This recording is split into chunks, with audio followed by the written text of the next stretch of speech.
ദൈവസ്നേഹത്തിൻ്റെ വാനമ്പാടിയായി മേലെ മാനങ്ങളിൽ തിരുനാമ കീർത്തനങ്ങൾ ആലപിച്ച് അകലെ ആകാശത്ത് വിരിയുന്ന താരകളിൽ ദൃഷ്ടിയൂന്നി നിത്യത തീർക്കുന്ന നിമിഷങ്ങൾ രചിച്ച ഫാദർ മൈക്കിൾ പനച്ചിക്കൽ എന്ന ആ സംഗീതം, ആ നാദം, ആ സ്വരം ഇവിടെ നിശ്ചലമാവുകയാണ്.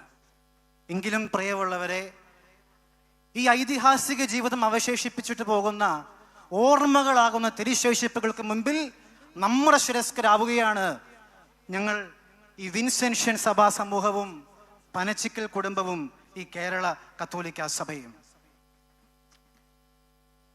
സ്നേഹമുള്ളവരെ, ഫാദർ മൈക്കിൾ പനച്ചിക്കൽ ഒരു ഇതിഹാസം എന്ന് വിശേഷിപ്പിക്കാൻ ഒരു മനുഷ്യനാണ്. ഈ മനുഷ്യ ഹൃദയങ്ങളിൽ മുഴുവനും ദൈവത്തെ സ്നേഹിക്കാൻ പഠിപ്പിച്ച അതുല്യ പ്രതിഭയാണ് ഈ ഇതിഹാസം മൈക്കിൾ പനച്ചിക്കൽ അച്ഛൻ. അച്ഛൻ അന്ത്യവിശ്രമം കൊള്ളുന്ന ഈ ശവമഞ്ചത്തിൻ്റെ ചുറ്റിലും നമ്മൾ നിൽക്കുമ്പോൾ പ്രിയമുള്ളവരെ, ആകാശങ്ങളിലേക്ക് മിഴികൾ പായിച്ച് നമ്മൾ കൃതജ്ഞത പ്രകാശിപ്പിക്കുകയാണ്. ഒന്നാമതായിട്ട് വിൻസെൻഷ്യൻ സഭ കൃതജ്ഞത പ്രകാശിപ്പിക്കുന്നത് പനച്ചിക്കൽ കുടുംബത്തോടാണ്. 1948 സെപ്റ്റംബർ മാസം 6-ാം തീയതി ദേവസ്യ ഏലി ദമ്പതികളുടെ 10 മക്കളിൽ 4-മനായി മൂലമറ്റമടുത്ത് അറക്കുളത്ത് ജനിച്ച മൈക്കിൾ പനച്ചിക്കൽ അച്ഛൻ. പ്രിയമുള്ളവരെ, ഈ 10 മക്കളിൽ 4-മനായി അച്ഛൻ ജനിക്കുമ്പോൾ അച്ഛൻ്റെ ജ്യേഷ്ഠനായിട്ടുള്ള സഹോദരൻ ജോസഫ് ഇന്ന് നമ്മോടൊപ്പമില്ല. അച്ഛൻ്റെ ഇളയ സഹോദരൻ, അച്ഛൻ ഏറ്റവും സ്നേഹം ഉണ്ടായിരുന്ന തങ്കച്ചൻ സെബാസ്റ്റ്യൻ ഇന്നിവിടെ ഇല്ല. അവര് സ്വർഗീയ തമ്പുരാന്റെ വസതിയിൽ അച്ഛനെ ഇന്ന് വരവേൽക്കുകയാണ്. പ്രിയമുള്ളവരെ, ഈ കുടുംബത്തിൽ 4 പേര് സിസ്റ്റേഴ്സാണ്. പല ദിവസങ്ങളിലും അച്ഛനോട് സംസാരിക്കുമ്പോൾ അച്ഛൻ ഇങ്ങനെ വാ തോരാതെ ഈ കുടുംബത്തിലുള്ള അച്ഛൻ്റെ സഹോദരങ്ങളെക്കുറിച്ചും ഡേവിസിനെ കുറിച്ചും ഡേവിസിൻ്റെ കുഞ്ഞ് നാഥാനെ കുറിച്ചുമൊക്കെ ഒരുപാട് പറയുമ്പോൾ അച്ഛൻ്റെ മുഖം തിളങ്ങുന്നത് കണ്ണുകൊണ്ട് ഞങ്ങൾ കണ്ടിട്ടുണ്ട്. പ്രിയമുള്ളവരെ, ചില രാത്രികളിൽ ഞങ്ങൾ ഭക്ഷണം കഴിച്ചു കഴിഞ്ഞ് സംസാരിക്കാനിരിക്കുമ്പോൾ അച്ഛൻ കഥ പറഞ്ഞാരംഭിക്കും. ആ കഥകളിൽ ചില നല്ല നിമിഷങ്ങളുണ്ട്. എന്തെന്നോ, ഒരു വനം പ്രദേശത്ത് കൊണ്ട് കൃഷി ഇറക്കി അവിടെ അധ്വാനിച്ച് ഒരു കുടുംബത്തെ മുഴുവനും തീറ്റിപ്പോറ്റി വളർത്തിക്കൊണ്ട് വന്ന അച്ഛൻ്റെ മാതാപിതാക്കളായിട്ടുള്ള ദേവസിയുടെയും ഏലിയുടെയും കഥ പറയുമ്പോൾ അച്ഛൻ ഇങ്ങനെ ഞങ്ങൾക്ക് പറഞ്ഞു തന്നു. ആ കുടുംബം മൂലമറ്റം അടുത്തുള്ള അറക്കുളത്തു നിന്നും അവര് ഭരണങ്ങാനത്തേക്ക് വന്നു, അവിടെ നിന്നും മുട്ടത്തേക്ക് വന്നു, നെടിശാലയിലേക്ക് വന്നു. അങ്ങനെ അന്തീനാട് വരെ നീണ്ടു നിൽക്കുന്ന ഈ കുടുംബത്തിന്റെ ചരിത്രം ഇന്ന് ഈ ഇളം തലമുറയ്ക്ക് സുപരിചിതമാണ്. പ്രിയമുള്ള പനച്ചിക്കൽ കുടുംബാംഗങ്ങളെ, എനിക്കിപ്പോഴും അച്ഛനിൽ നിന്ന് ഞാൻ പഠിച്ചിട്ടുണ്ട്. ഈ കുടുംബത്തിന് സന്തോഷമുണ്ടാകുമ്പോഴും ഈ കുടുംബം വിഷമിച്ചപ്പോഴും പനച്ചിക്കൽ അച്ഛൻ മോശയെ പോലെ മുൻപിൽ നിന്ന് കുടുംബത്തിന് വേണ്ടി പൊരുതിയ ഒരു കുടുംബത്തിലെ സ്നേഹിച്ച ഒരു വൈദികൻ കൂടെയായിരുന്നു. പ്രിയ കുടുംബാംഗങ്ങളെ, ഒരു കാര്യം അച്ഛനോട് കൂടെ ജീവിച്ച് വളർന്നവനായി എനിക്ക് നിങ്ങളോട് പറയാനുണ്ട്. അച്ഛൻ നിങ്ങളെ ഒരുപാട് സ്നേഹിച്ചിരുന്നു. തിരിച്ച് നിങ്ങൾ അച്ഛനെയും സ്നേഹിച്ചിരുന്നു. നിങ്ങൾക്ക് 1000 നന്ദി അർപ്പിക്കുകയാണ് വിൻസെൻഷ്യൻ സഭാ സമൂഹം മുഴുവനും. 1974 ഡിസംബർ 19 വിൻസെൻഷ്യൻ സഭയുടെ ഗർഭപാത്രത്തിൽ പിറന്ന പുരോഹിതനാണ് ഞങ്ങളുടെ ബഹുമാനപ്പെട്ട മൈക്കിൾ പനച്ചിക്കൽ അച്ഛൻ. ഈ അതുല്യ പ്രതിഭയെ വിൻസെൻഷ്യൻ സഭാ സമൂഹത്തിന് സമ്മാനിച്ച ഞങ്ങളുടെ തമ്പുരാന് ഞങ്ങൾ നന്ദിയോടെ ശിരസ് കുനിച്ച് നന്ദി പറയുവാണ് ഈ സഭാ സമൂഹം മുഴുവനും. സ്നേഹമുള്ളവരെ, അച്ഛൻ മരിച്ചിട്ട് മിനിങ്ങാന്ന് വൈകുന്നേരം 5:11 അച്ഛൻ മരിക്കുമ്പോൾ കുറച്ച് കഴിഞ്ഞ് എൻ്റെ ഫോണിൽ പ്രൊൺഷാളച്ചൻ വിളിച്ചു. പ്രൊൺഷാളച്ചൻ പറഞ്ഞു എന്നോട്, ഈ ദൗത്യം നീ ഏറ്റെടുക്കണം. ഞാൻ വളരെ വിനയത്തോടെ ഞാനത് നോ പറഞ്ഞു. എൻ്റെ മനസ്സിൽ അച്ഛനോട് ഞാൻ പറയാൻ ശ്രമിച്ചത് അച്ഛാ, അല്പം കൂടെ പ്രശസ്തരായിട്ടുള്ള ആരെങ്കിലും ആയിക്കൂടെ, അല്പം കൂടെ അച്ഛൻ്റെ ആ സംഗീത ലോകത്തെ നന്നായി പരിചയപ്പെടുത്തി കൊടുക്കാൻ മാത്രം പ്രാഗൽഭ്യമുള്ള ഒരു വ്യക്തിത്വമായിക്കൂടെ. പക്ഷെ അച്ഛനോട് ഇങ്ങനെ പറഞ്ഞു, അങ്ങനെ നീ പറയരുത്, നീ അച്ഛനെ പഠിച്ചിട്ടുണ്ടല്ലോ. പ്രിയമുള്ളവരെ, ഞാൻ ഇവിടെ ആയിരിക്കാൻ കാരണം നിങ്ങൾക്ക് എന്നെ പരിചയമേ ഇല്ല. ഈ കുടുംബാംഗങ്ങൾക്ക് കുറച്ച് പേർക്ക് എന്നെ പരിചയമുണ്ട്, വിൻസെൻഷ്യൻ സഭയ്ക്ക് എന്നെ പരിചയമുണ്ട്. ഞാൻ ഇവിടെ ആയിരിക്കാൻ കാരണം കഴിഞ്ഞ 2 വർഷം വട്ടപ്പാറ ചിറ്റാഴ എന്ന ആശ്രമത്തിൽ ഞാൻ ഈ മനുഷ്യൻ്റെ കൂടെ ജീവിച്ചിട്ടുണ്ട് എന്നുള്ള ഒറ്റ കാരണത്താലാണ് ഞാൻ ഇവിടെ ആയിരിക്കുന്നത്. ഞാനിവിടെ പറയാൻ ശ്രമിക്കുന്നത് ഈ ബഹുമാനപ്പെട്ട വന്യനായിട്ടുള്ള ആത്മീയ ആചാര്യൻ ബഹുമാനപ്പെട്ട മൈക്കിൾ പനച്ചിക്കലച്ചനിൽ നിന്നും ഞാൻ പഠിച്ചറിഞ്ഞ, കേട്ടറിഞ്ഞ, അനുഭവിച്ചറിഞ്ഞ ആ സത്യങ്ങൾ മൈക്കിൾ പനച്ചിക്കലച്ചൻ എന്ന ആ ചിത്രത്തെ വരച്ചു കാണിക്കാനായിട്ടാണ് ഞാൻ ഇവിടെ എളിമയോടെ ശ്രമിക്കുന്നത്. പ്രിയമുള്ളവരെ, 77 വർഷം നീണ്ടുനിന്ന ഒരു ജീവിതം, 5 പതിറ്റാണ്ടിലേറെ നീണ്ടുനിന്ന പൗരോഹിത്യ ജീവിതം. ഈ ജീവിതത്തിൽ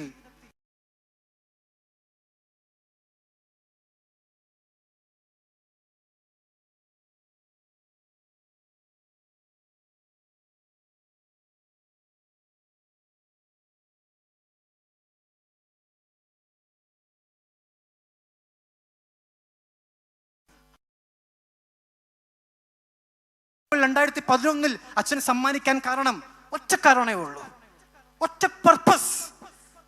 അച്ഛൻ ജീവിച്ചത് മുഴുവനും ഒരു വിഷൻ ഓടുകൂടെയാണ്, ഒറ്റ ലക്ഷ്യം അച്ഛൻ ജീവിച്ചു, ഒറ്റ പർപ്പസ്. എനിക്ക് അങ്ങനെ അച്ഛനെ പറഞ്ഞറിയിക്കാൻ ഇഷ്ടം. അച്ഛൻ്റെ ജീവിതത്തിൽ കൃത്യമായിട്ടുള്ള വിഷൻ ഉണ്ടായിരുന്നു, ഒരു മിഷൻ ഉണ്ടായിരുന്നു, എന്തിനാണ് താൻ അയക്കപ്പെട്ടതെന്നുള്ള ഉറച്ച ബോധ്യം ഉണ്ടായിരുന്നു. അതെന്തെന്ന് നിങ്ങളോട് ചോദിക്കുമായിരിക്കും. ഞാൻ ഇങ്ങനെ പറഞ്ഞു തരാൻ വേണ്ടി ആഗ്രഹിക്കുവാണ്. ദൈവസ്നേഹത്തിൻ്റെ വാനമ്പാടി ആകാനുള്ള ഒരു ക്ഷണമായിരുന്നു അച്ഛന് ദൈവം കൊടുത്തത്. ആ ദൗത്യം ശിരസിൽ സ്വീകരിച്ചവനാണ് അച്ഛൻ മൈക്കിൾ പനച്ചിക്കലച്ചൻ. ക്രിസ്തു ഒരിക്കൽ പറഞ്ഞു, എനിക്കൊരു മാമോദിസ മുങ്ങുവാനുണ്ട്, അത് പൂർത്തിയാകാന്ന് പറയാൻ അസ്വസ്ഥനാകുന്നു. പ്രിയമുള്ളവരെ, അച്ഛൻ അസ്വസ്ഥനായിട്ടുണ്ടെങ്കിൽ ആ അസ്വസ്ഥത മുഴുവനും ഈ ഒറ്റ ലക്ഷ്യത്തിൽ എത്തിച്ചേരാൻ വേണ്ടി മാത്രമായിരുന്നു. എനിക്ക് ഓർമ്മയുണ്ട്, ചുറ്റാഴ ആശ്രമത്തിൽ അച്ഛൻ RCCയിലൊക്കെ പോയി തിരിച്ചു വന്ന് ഈ ലിവർ ക്യാൻസർ ബാധിച്ച് അച്ഛനെ വേദനിക്കുമ്പോഴും അർബുദ രോഗം അച്ഛൻ്റെ കരളിനെ കാർന്നു തിന്നുമ്പോഴും ഞാൻ ശ്രദ്ധിച്ചിട്ടുണ്ട്. അച്ഛൻ അതിനോടൊന്നും സന്ധി ചെയ്യാതെ, ഒരലസതയോടും ഒരു ദുഃഖത്തോടും ഒരു വേദനയോടും സന്ധിയില്ലാ സമരത്തിൽ ഏർപ്പെട്ട് പോരാടാൻ ഉറച്ചു തീരുമാനിച്ചത്, അതിനച്ഛനെ സഹായിച്ചത് അച്ഛൻ്റെ ശിരസിൽ ദൈവം എഴുതിയ ദൗത്യം കൊണ്ടായിരുന്നുവെന്ന് പറയാനാണ് എനിക്കിഷ്ടം. ആ ദൗത്യം ഒരിക്കൽ കൂടി ആവർത്തിക്കട്ടെ, ദൈവസ്നേഹത്തിൻ്റെ വാനമ്പാടിയാകാനുള്ള ദൗത്യം. എവിടെ നിന്ന് അച്ഛൻ ഈ യാത്ര ആരംഭിച്ചത്? പ്രിയമുള്ളവരെ, നമ്മളൊക്കെ അച്ഛനെ കുറിച്ച് പറയുന്നത് ഏറ്റവും വലിയ ഗായക രചയിതാവ് എന്നാണ്. പക്ഷേ അച്ഛൻ്റെ കൂടെ ജീവിച്ച ഒരാളെന്ന നിലയിൽ ഞാൻ പറയട്ടെ, അച്ഛൻ അങ്ങനെ അറിയപ്പെടാൻ ആഗ്രഹിച്ചിട്ടേയില്ല. അച്ഛൻ ആഗ്രഹിച്ചത് മുഴുവനും സുപ്രസിദ്ധനായ വചനപ്രഘോഷകൻ എന്ന നിലയിൽ അച്ഛനെ കുറിച്ച് പറയാറുണ്ട്. അതെങ്ങനെയാണ് ആ യാത്ര ആരംഭിച്ചതെന്ന് ഇവിടെ കുറേ പേർക്കറിയാം. എങ്കിൽ ഞാൻ ഇവിടെ ഒന്ന് പറയുകയാണ്.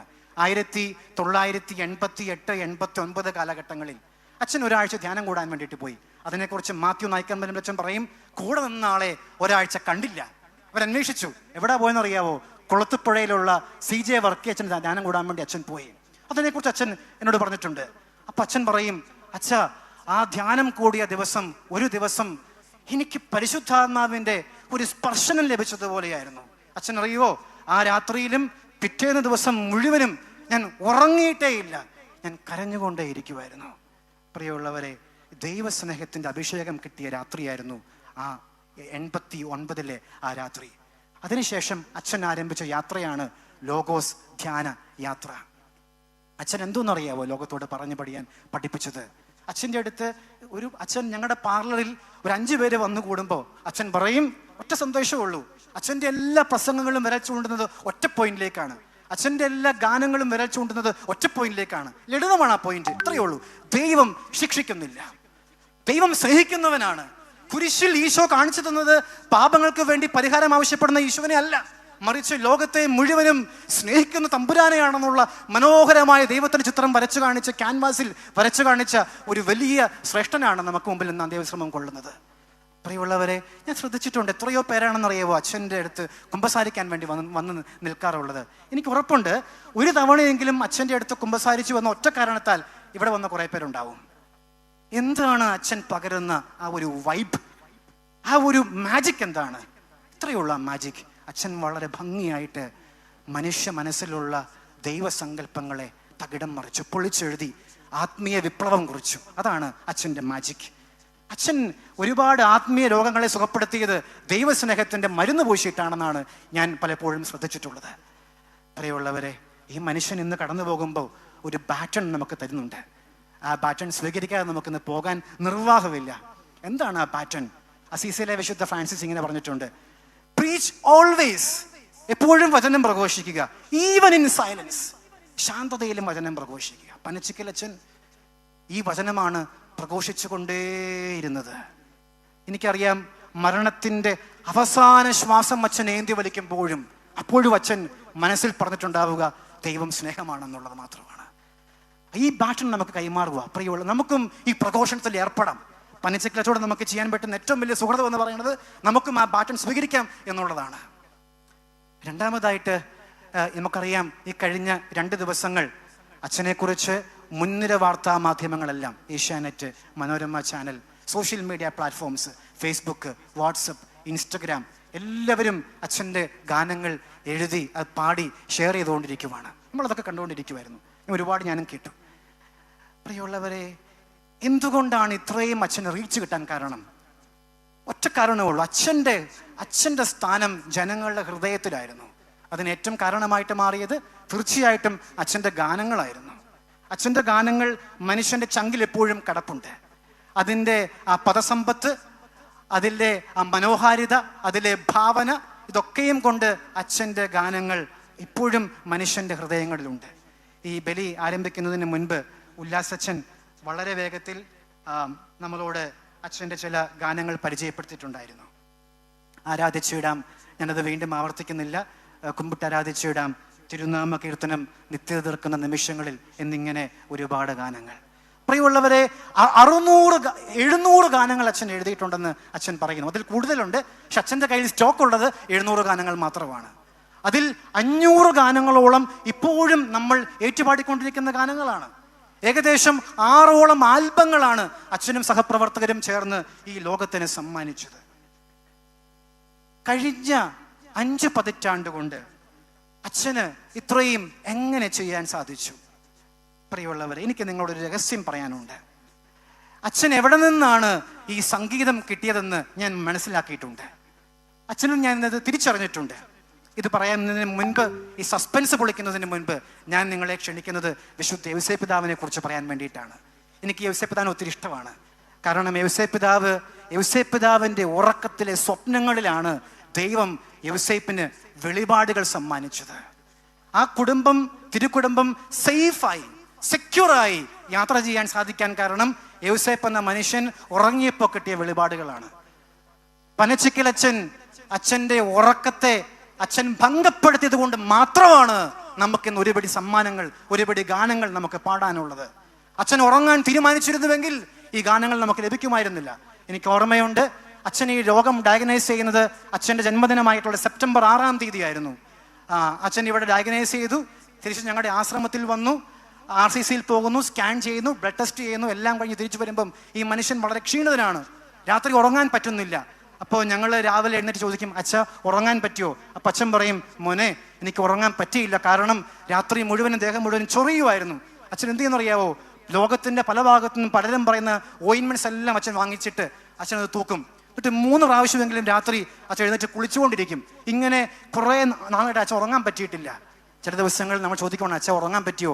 അപ്പം അച്ഛൻ പറയും, മോനെ 2 മണിക്കൊന്ന് ഉറക്കം പിടിച്ചപ്പോൾ പെട്ടെന്ന് ദൈവം ഒരു സ്വർഗത്തിൽ നിന്ന് ഒരു വരി എനിക്ക് തന്നു. ഞാൻ എഴുന്നേറ്റു വച്ച ഈ മനുഷ്യൻ ഒരു പേപ്പർ എടുക്കും, ഒരു പേന എടുക്കും, ആ നട്ടപ്പാതിരയ്ക്ക്, എന്നിട്ട് അവിടെ എഴുതി തുടങ്ങും ആ വരികൾ. പ്രിയമുള്ളവരെ, ദൈവം സ്വർഗത്തിൽ നിന്നും കൊടുത്ത ആ വിത്തുകളാകുന്ന വരികളിന്മേൽ അടയിരുന്ന് പനച്ചിക്കലച്ചൻ വേദനയോടെ വിരിയിച്ചതാണ് നാം ഈ നേറ്റുപാടുന്ന 500ഓളം ഗാനങ്ങളെന്ന് നിസ്സംശയം പറയാം. ഉറങ്ങാൻ കൊടുക്കാതെ, വിശ്രമിക്കാൻ കൊടുക്കാതെ, അധ്വാനിക്കാൻ തീരുമാനിച്ചുകൊണ്ട് ക്ലേശത്തോടെ അദ്ദേഹം ഗർഭം ധരിച്ച കവിതകളാണ് ഈ 500 മഹാകാവ്യങ്ങൾ. സ്നേഹമുള്ളവരെ, പനച്ചിക്കലച്ചൻ അദ്ദേഹത്തിൻ്റെ രോഗശയ്യയിലാണ് അദ്ദേഹത്തിൻ്റെ അവസാന പുസ്തകം രചിക്കുന്നത്, ദ ട്രൂത്ത് ബിയോണ്ട് അറ്റോൺമെന്റ്. എനിക്ക് നല്ല ഓർമ്മയുണ്ട്, ആശുപത്രിയിൽ വന്ന് തിരിച്ചു കഴിഞ്ഞ ഉടൻ തന്നെ അച്ഛൻ കഥക് തുറന്നിട്ട് പേപ്പറും പേനയും എടുത്തിട്ട് വളരെ തലവേദന ഉള്ളപ്പോൾ പോലും അച്ഛൻ എഴുതുവാണ് ആ പുസ്തകം, ദ ട്രൂത്ത് ബിയോണ്ട് അറ്റോൺമെന്റ്. അത് കഴിഞ്ഞ് അച്ഛൻ ആ പുസ്തകം മലയാളത്തിലേക്ക് വിവരണം ചെയ്യുകയാണ്. It was really surprising. ഒരുപാട് വിസ്മയമാണ് പനച്ചിക്കലച്ചൻ നമുക്ക് മുമ്പിൽ തുറന്നു കാട്ടുന്നത്. ഞാൻ ഇന്നലെ ഞങ്ങളുടെ പ്രൊവിൻസിൻ്റെ മുൻ പ്രൊവിൻഷ്യൽ സുപ്പീരിയർ മാത്യു കക്കാട്ടുപള്ളിലച്ചൻ എന്നെ വിളിച്ചു. ഈ പ്രസംഗം ഞാൻ പറയാൻ വേണ്ടി ഒരുങ്ങുവാണെന്ന് അറിഞ്ഞപ്പോൾ അച്ഛൻ എന്നോടൊരു അനുഭവം പറഞ്ഞു വെച്ചു. ഈ കഴിഞ്ഞ ദിവസം പനച്ചിക്കലച്ചൻ ആശുപത്രിയിൽ അഡ്മിറ്റായ വിവരം കേട്ട് ജർമ്മനിയിലുള്ള അച്ഛൻ പനച്ചിക്കലച്ചനെ ഫോൺ വിളിച്ചു. അച്ഛൻ ഫോൺ എപ്പോഴോ ആശുപത്രിയിൽ പോകുന്നതിന് മുമ്പോ മറ്റോ അച്ഛൻ ഫോൺ എടുത്തു കഴിഞ്ഞിട്ട് അച്ഛൻ പറയുവാണ് കാട്ടുപള്ളിയച്ഛനോട്, അച്ഛാ ഒന്ന് ആശുപത്രിയിൽ പോകുവാൻ ഞാൻ, അവിടെ അവർ മരുന്ന് കുത്തിവെക്കും, ആ മരുന്ന് കഴിച്ചു കഴിയുമ്പോൾ എൻ്റെ ശരീരം അല്പം കൂടെ ഊർജം വയ്ക്കും, എന്നിട്ട് വേണം ഞാനും കൂടെ വളർത്തിയ ഈ പരിത്രാണയിൽ വന്ന് ഈ നല്ല അച്ഛന്മാർക്ക് ശുശ്രൂഷ ചെയ്യാൻ, കർത്താവിന് ശുശ്രൂഷ ചെയ്യാൻ. പ്രിയമുള്ളവരെ, ഒരിക്കൽ പോലും അലസനായിട്ട് ഈ മനുഷ്യൻ ഇരുന്നിട്ടില്ല. ഒരു പക്ഷേ അച്ഛൻ്റെ അടുത്ത് ജീവിച്ചത് കൊണ്ട് എനിക്ക് മനസ്സിലായ ഒരു കാര്യമുണ്ട്. അലസനായിരിക്കാൻ, കംഫർട്ട് സോണിലേക്ക് ഒതുങ്ങാൻ ഞങ്ങൾക്കാർക്കും അനുവാദം തരാത്ത ജീവിതമായിരുന്നു പനച്ചിക്കലച്ചൻ്റെ ജീവിതം. ഞങ്ങളെല്ലാവരും എത്തിച്ചേരേണ്ട ഒരു ദൂരമാണ് പനച്ചിക്കലച്ചനെന്ന് അച്ഛൻ ഞങ്ങളെ പഠിപ്പിച്ചു. അസീസിലെ വിശുദ്ധ ഫ്രാൻസിസിനെ കുറിച്ച് വീണ്ടും ഓർക്കുവാണ്. ഈ മനുഷ്യൻ ശവമഞ്ചത്തിലാണ്. ഈ വിശുദ്ധനായിട്ടുള്ള മനുഷ്യന്റെ സ്നേഹിതരെല്ലാം ഓടിക്കൂടുവാണ്. അപ്പൊ അദ്ദേഹം ഇങ്ങനെ അവസാന ശ്വാസം വലിച്ച് ഇങ്ങനെ പറഞ്ഞതായിട്ട് കേട്ടിട്ടുണ്ട്, മക്കളെ ഒന്നും ആയില്ല, നമുക്കൊന്നുകൂടെ ആരംഭിക്കാം. പനച്ചിക്കലച്ചന് അല്പം ശ്വാസം ബാക്കി ഉണ്ടായിരുന്നെങ്കിൽ അച്ഛൻ ഇതേ വാചകം സ്വരത്തിൽ പറഞ്ഞേനെ, മക്കളെ ഒന്നുമായില്ല, നമുക്കൊന്നുകൂടെ ആരംഭിക്കാം. പ്രിയമുള്ളവരെ, കർമ്മനിരതനായ മനുഷ്യൻ, ക്രിയാത്മകതയുടെ മനുഷ്യൻ, സർഗശേഷിയുള്ള മനുഷ്യൻ. അച്ഛൻ ബഹുമുഖ പ്രതിമയാണെന്ന് നമുക്കറിയാം. അച്ഛനെ കുറിച്ച് ഉല്ലാസച്ചൻ ഒരുപാട് പറഞ്ഞു, അതൊന്നും ഞാൻ ആവർത്തിക്കുന്നില്ല. ലേഖകനാണെന്ന് പറയുമ്പോൾ 12ഓളം പുസ്തകങ്ങൾ അച്ഛൻ രചിച്ചിട്ടുണ്ട്. ആത്മാവിൽ ദരിദ്രർ ഭാഗ്യവാന്മാർ, the truth will set you free, the truth beyond atonement, ക്രിസ്തു പരമാർത്ഥം എന്നിങ്ങനെ 12ഓളം നല്ല വിശുദ്ധമായിട്ടുള്ള ഗ്രന്ഥങ്ങൾ അച്ഛൻ സമ്മാനിച്ചിട്ടുണ്ട്. പാം ചിക്കൻ എന്നുള്ള തൂലികാനാമത്തിൽ അച്ഛൻ എഴുതിയിട്ടുള്ള നോവലുകൾ, സൂര്യഗ്രഹണം, അതൊക്കെ അച്ഛൻ പറഞ്ഞു. ഒരു കാര്യം പറയാനുണ്ട്. എൻ്റെ കയ്യിൽ ലോകം ആവേശത്തോടെ വായിച്ച് ആഹ്ലാദത്തോടെ വായിച്ചൊരു പുസ്തകമുണ്ട്, ഒരു മാഗസിനുണ്ട്, വചനോത്സവം മാസിക. ഈ മാഗസിന്റെ പിറവിക്കും പിൻപിൽ അധ്വാനിച്ചത് മുഴുവനും പനച്ചിക്കലച്ചനും, അച്ഛൻ്റെ കൂടെ ജോർജ് പനക്കലച്ചനുണ്ട്, മാത്യു നായിക്കമ്പറമ്പലച്ചനുണ്ട്. ഇന്നും ഈ പുസ്തകത്തിന് താഴെ ഇങ്ങനെ എഴുതിയിട്ടുണ്ട്, published on behalf of father Michael Panachickal. പ്രിയമുള്ളവരെ, 90കളിൽ കേരളത്തിന്റെ കുടുംബങ്ങൾ മുഴുവനും ഈ വാരാന്ത്യ പതിപ്പുകളിൽ വരുന്ന നോവലുകളും കഥകളും വായിച്ച് രസിക്കുമ്പോൾ അതിലെ അപകടം മണത്തറിഞ്ഞ ക്രാന്തദർശിയായിട്ടുള്ള മൈക്കിൾ പനച്ചിക്കലച്ചൻ ആ മനുഷ്യരെയെല്ലാം വചനത്തിലേക്ക് ക്ഷണിച്ചത് ഈ കൊച്ചു പുസ്തകത്തിലൂടെയാണ്. ഇന്ന് ഈ പുസ്തകം 9 ഭാഷകൾ കഴിഞ്ഞ് അതിന്റെ പ്രസിദ്ധീകരിച്ചുകൊണ്ടിരിക്കുവാണ്. ലക്ഷോപലക്ഷം കോപ്പികൾ ഇന്ന് ഇതിനുണ്ട്. ചുക്കാൻ പിടിച്ച വ്യക്തി മൈക്കിൾ പനച്ചിക്കലച്ചനാണ്. അച്ഛൻ അതിന്റെ സ്ഥാപക എഡിറ്ററാണെന്ന് പ്രത്യേകം പരാമർശിക്കണമെന്ന് ഇപ്പോൾ ഇവിടെയുള്ള എഡിറ്റർ ബഹുമാനപ്പെട്ട കാട്ടിപ്പറമ്പിലച്ഛനോട് പറയുകയുണ്ടായി. പ്രിയമുള്ളവരെ, ഈ പനച്ചിക്കലച്ചന്റെ കോൺട്രിബ്യൂഷൻസ് നമുക്കൊരിക്കലും മറക്കാവുന്നതല്ല എന്ന് പ്രത്യേകം ഓർക്കുവാണ്. അച്ഛൻ്റെ നാടകകൃത്ത് വന്ദന തിയേറ്റേഴ്സ് എന്ന പേരിൽ വൈക്കത്തച്ഛൻ ആരംഭിച്ച ആ നാടക സംരംഭം, അച്ഛൻ തിരക്കഥ എഴുതിയത് വിൻസെന്റ് ഇപ്പോൾ എന്ന നാടകമുണ്ട്. ലോപസന്ധി, കമണ്ടലു, സ്വർഗവാതിൽ പക്ഷികൾ എന്നിങ്ങനെ നീളുന്ന നാടകങ്ങൾ അച്ഛൻ്റെ സംഭാവനയാണ്. പ്രിയമുള്ളവരെ, ഇങ്ങനെ ഒരുപാട് കോൺട്രിബ്യൂഷൻസ് അച്ഛൻ നമുക്ക് നിരന്തരം തന്നുകൊണ്ടേയിരുന്നു. മാധ്യമ പ്രേക്ഷിതൻ എന്ന നിലയിൽ അച്ഛൻ പറഞ്ഞിട്ടുണ്ട്, 1974 അച്ഛൻ പട്ടം കിട്ടുന്നത്. 75 അന്നത്തെ മാർപ്പാപ്പ വിശുദ്ധൻ പോൾ ആറാമൻ മാർപ്പാപ്പ ഒരു അപ്പസ്തോലിക പ്രബോധനം എഴുതി. അതിന്റെ പേരാണ് ഇവാഞ്ചലിയും ന്യൂൻസിയാന്തി. അത് വായിച്ചിട്ട് അച്ഛൻ ഇൻസ്പിറേഷൻ കിട്ടിയെന്ന് അച്ഛൻ പറഞ്ഞിട്ടുണ്ട്. എന്തെന്നറിയുവോ പോൾ ആറാമൻ പറഞ്ഞ കാര്യം? അച്ഛൻ പറയും, അദ്ദേഹം അതിൽ ഇങ്ങനെ എഴുതിയിട്ടുണ്ട്, ആധുനിക മാധ്യമങ്ങളെ സുവിശേഷവൽക്കരണത്തിന് ഉപയോഗിക്കാതിരുന്നാൽ ദൈവസന്നിധിയിൽ കണക്ക് കൊടുക്കേണ്ടി വരും എന്ന് പോൾ ആറാമൻ മാർപ്പാപ്പ എഴുതി. അത് കേട്ട് ഇവിടെ അച്ഛൻ ആ യാത്ര ആരംഭിച്ചു. അച്ഛൻ ക്യാമറ കൊണ്ടിറങ്ങി. അച്ഛൻ ടെലിഫിലിംസ് പിടിച്ചു. 1980 മുതൽ ടെലിഫിലിംസ് പിടിച്ചു. ബോയ്സ്, ആര് പറഞ്ഞു, ജീവന്റെ അവകാശികൾ എന്ന പേരിലൊക്കെ അച്ഛൻ ധാരാളം ടെലിഫിലിംസ് അച്ഛൻ്റെ സംഭാവനകളാണ്. കന്മഴ പെയ്യും മുമ്പ് സിനിമ അച്ഛൻ്റെ സംഭാവനയാണ്. 2011 1 വർഷം നീണ്ടുനിന്ന അധ്വാനത്തിനൊടുവിൽ അച്ഛൻ സമ്മാനിച്ച ഓഡിയോ ബൈബിൾ ഇന്നും നമ്മുടെ കാതുകളിൽ മുഴങ്ങി കേൾക്കുന്നുണ്ട്. പ്രിയമുള്ളവരെ, ഞാൻ നേരത്തെ സൂചിപ്പിച്ചതുപോലെ പനച്ചിക്കലച്ചൻ നാം എത്തിച്ചേരേണ്ട ഒരു ദൂരത്തിന്റെ പേരാണ് പനച്ചിക്കലച്ചൻ.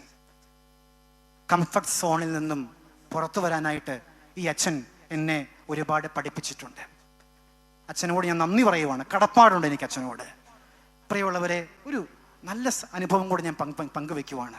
വട്ടപ്പാറ ചുറ്റാട് ആശ്രമത്തിൽ നിന്നും ഞങ്ങളുടെ സുപ്പീരിയർ അച്ഛൻ ജോജോ ആശാരി പള്ളപ്പച്ച നേതൃത്വത്തിൽ കാളാശ്ശേരി അച്ഛനും ഞാനും ബ്രദറും മാത്യുവച്ചനും ഒക്കെ ചേർന്ന് ഞങ്ങൾ കിള്ളിയിൽ അച്ഛൻ താമസിച്ച ആ ആശ്രമത്തിലേക്ക്, ഒരു വാടക വീടാണ്, അവിടേക്ക് ഞങ്ങൾ മാസധ്യാനത്തിന് വേണ്ടിയിട്ട് പോയി. അവിടെ ഞങ്ങൾ ചെല്ലുമ്പോൾ അച്ഛൻ ഞങ്ങൾക്ക് ചായയൊക്കെ തന്ന് സൽക്കരിച്ചു. ശേഷം മുകളിലുള്ള അച്ഛൻ്റെ മുറിലേക്ക് ഞങ്ങളെ കൊണ്ടുപോയി. അപ്പം ഞങ്ങൾ പ്രാർത്ഥന ആരംഭിച്ചു. പ്രാർത്ഥന കഴിഞ്ഞിട്ട് അച്ഛൻ എവിടെ എന്തോ തിരയുവാണ്. മേശപ്പുറത്ത് നിന്നും ഒരു പേപ്പറും ഇങ്ങെടുത്തു. കണ്ണട എടുത്തിട്ട് അച്ഛൻ കണ്ണട വെച്ചിട്ട് അച്ഛൻ എഴുതി തീർത്ത ഒരു കവിത, ഒരു ഗാനം ഞങ്ങളെ വായിച്ചു കേൾപ്പിച്ചു. ആ ഗാനം ഇവിടെ ആലപിച്ചിട്ടുണ്ട്.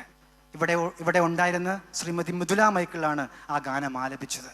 പ്രിയമുള്ളവരെ, എനിക്ക് ഉറപ്പുണ്ട്, മരിക്കുന്നതിന് മുൻപ് ഞാൻ മരിക്കാൻ പോകുവാണെന്ന് അറിഞ്ഞ മനുഷ്യനാണ് പനച്ചിക്കൽ അച്ഛൻ. അച്ഛൻ്റെ ആ ഗാനം ഇങ്ങനെയാണ്, നമുക്ക് കേൾക്കാം. കുറുകുന്ന കുഞ്ഞരിപ്രാവ്, പിടയുന്ന എന്നിലെ ആള്, കൂടുവിട്ടങ്ങേ അഭിമുഖം കാണുവാൻ അതിവേഗം യാത്രയാകുന്നു. ജീവിത വഴിയിൽ കൈവന്നതെല്ലാം സമയത്തിനൊപ്പം കഴിഞ്ഞു. ഒന്നുമില്ലായ്മയിൽ പ്രത്യാശ നൽകി ഈശോ വിളിക്കുന്നു സദയം. നീ എൻ്റെ ലക്ഷ്യം നാഥ, നീ എൻ്റെ മോക്ഷം നാഥ. അച്ഛൻ വീണ്ടും ഇങ്ങനെ എഴുതുകയാണ്. നന്മയായി എന്നിൽ നീ ചെയ്തവയെല്ലാം നിൻ നാമം പൂജിതമാക്കി. ഇനി ഒരു ജന്മത്തിൽ ഇവിടെ ഇല്ലേലും നീ എന്നെ വീണ്ടെടുത്തല്ലോ. നീ നിത്യഭാഗ്യം നാഥ, നീ എൻ്റെ സ്വർഗം നാഥ. ഒരു ദിവസം പ്രഭാത ഭക്ഷണം കഴിഞ്ഞ് പനച്ചിക്കൽ എന്നെ വിളിച്ചു. ടോണിയച്ച ഒന്ന് വരാവോ? ഞാൻ ചെന്നു. മോനെ, ശരീരം മുഴുവൻ നല്ല വേദനയാ, ഒന്ന് തടവി തരാമോ എന്ന് ചോദിച്ചു. ഓയിൻമെന്റ് തന്നു. ഓയിൻമെന്റ് എടുത്തു. ഞാൻ അച്ഛന് ശരീരം ഒന്ന് പുറത്ത് തടവി കൊടുക്കുവാണ്. ഇടയിൽ ഒരുപാട് അച്ഛൻ പേഴ്സണലായിട്ട് എന്നോട് സംസാരിച്ചു. ഞാൻ ചോദിച്ചു അച്ഛനോട്, അച്ഛൻ ഒരുങ്ങുവാണോ? അപ്പം അച്ഛൻ പറഞ്ഞു, മോനെ, മരണമെടുക്കാറാകുമ്പം കർത്താവ് നമുക്കത് വെളിപ്പെടുത്തി തരും. അപ്പോൾ നമ്മുടെ ഹൃദയം, ആത്മാവ് തനിയെ ഒരുങ്ങും. പ്രിയമുള്ളവരെ, ഈ പനച്ചിക്കൽ അച്ഛൻ 1 വർഷം മുൻപേ മരിക്കാനായിട്ട് ഒരുങ്ങിയ ആളാണ് എന്ന് പറയുമ്പോൾ അതിൻ്റെ അർത്ഥം പ്രത്യാശയോടെ മരണത്തെ സ്വീകരിച്ച അച്ഛനാണ്. എനിക്ക് ഓർമ്മയുണ്ട്, വട്ടപ്പാറ ആശ്രമത്തിൽ അവസാനമായി അച്ഛൻ ബലി അർപ്പിച്ചപ്പോൾ അച്ഛൻ വ്യാഖ്യാനിച്ചു തന്ന വചനഭാഗം കടുകുമണിയുടെ ഉപമയാണ്. അച്ഛൻ ഇങ്ങനെ അതിനെ വ്യാഖ്യാനിച്ചു. കടുകുമണി തീരെ ചെറുതാണ്, പക്ഷെ കടുകുമണി അതിൻ്റെ ഉള്ള് വളരെ ബലമുള്ളതാണ്, ശക്തമാണ്, ആഴമുള്ളതാണ്. പ്രിയമുള്ളവരെ, പനച്ചിക്കലച്ഛൻ്റെ ആരോഗ്യം ക്ഷയിച്ചുകൊണ്ടിരിക്കുമായിരുന്നു. അച്ഛൻ ചെറുതാവുകയായിരുന്നു, കുഞ്ഞാവുകയായിരുന്നു. അച്ഛൻ വളരെ ശോഷിച്ചു പോയാൽ ഇപ്പം നമ്മൾ കിടക്കുന്നത്. അച്ഛൻ കുഞ്ഞാവുകയായിരുന്നു. പക്ഷേ അച്ഛൻ്റെ ഉള്ളിൽ കനം വച്ച വിശ്വാസവും പ്രത്യാശയും ഉണ്ടായിരുന്നു. നമുക്കച്ഛൻ മാതൃകയാണ്. ഞാനിവിടെ അവസാനിപ്പിക്കുവാണ്. ഒരു കാര്യം കൂടെ പറഞ്ഞുകൊള്ളട്ടെ. പ്രിയമുള്ളവരെ, അച്ഛൻ ഞങ്ങളുടെ ആശ്രമത്തിൽ നിന്നും അച്ഛൻ പോകുമ്പോൾ ഞാൻ ശ്രദ്ധിച്ചിട്ടുണ്ട്, അച്ഛനെ പഠിപ്പിച്ച സന്ദേശം, ദൈവം ശിക്ഷിക്കുന്നില്ല, സ്നേഹിക്കുന്നവനാണ് എന്ന് അച്ഛൻ അത് പ്രസംഗിച്ചിട്ടുണ്ടെങ്കിൽ അച്ഛൻ ജീവിതത്തിൽ പ്രാവർത്തികമാക്കിയിട്ടുണ്ട്. എങ്ങനെയൊന്നും വളരെ സൗമ്യനായിരുന്നു അച്ഛൻ, വളരെ ശാന്തപ്രകൃതനായിരുന്നു അച്ഛൻ. ഒരാളോട് പോലും പകരം വീട്ടാൻ അച്ഛൻ പോയിട്ടില്ല, പരിഭവം പറഞ്ഞിട്ടില്ല. നമ്മളായിട്ട് എന്തെങ്കിലും ദേഷ്യപ്പെട്ടിട്ടുണ്ടെങ്കിലേ ഉള്ളൂ.